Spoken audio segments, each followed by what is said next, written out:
เดือน8ฝนโปรยลงมาเบาๆฟ้าสีเทาบ่มีแดดให้เห็นลมพัดเย็นๆใจอ้ายก็เย็นแต่คิดฮอดเจ้าอยู่ทุกเวลาเสียงฝนตกต้องหลังคาคือเสียงหัวใจอ้ายเรียกหาอยากมีเจ้านั่งข้างๆกันมาในคืนที่ฝนพรำอย่างนี้ฮักเจ้าเด้อฮักซึ้งจากหัวใจบ่มีคำใดสิอธิบายความฮักนี้ฟ้าครึ้มเดือน8ฝนตก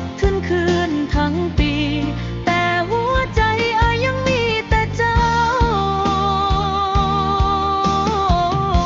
อยากนั่งเบิ่งฝนไปน้ำกันจับมือกันใต้ฟ้าสีเทาถึงบ่มีแดดบ่มีดาวบนฟ้า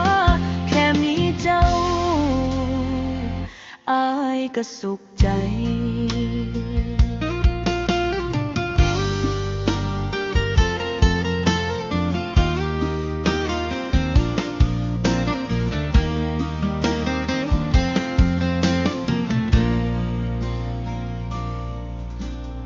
ลม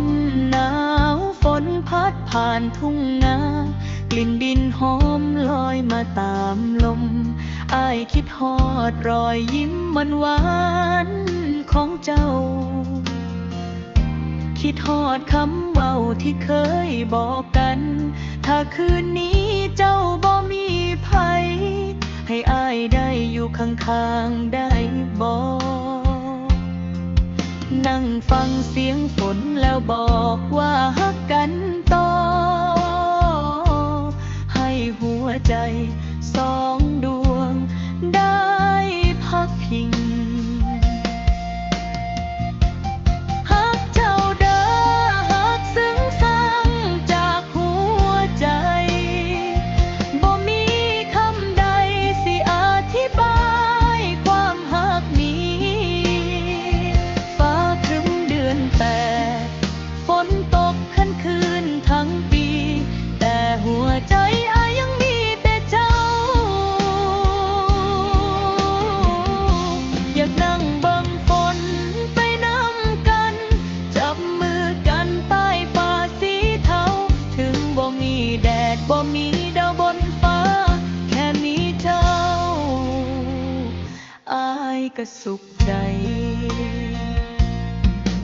ฝนเดือน8ตกลงมาเบาๆฟ้ายังเทาแต่ใจอ้ายยังงดงาม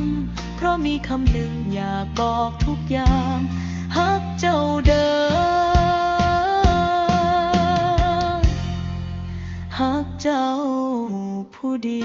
ยว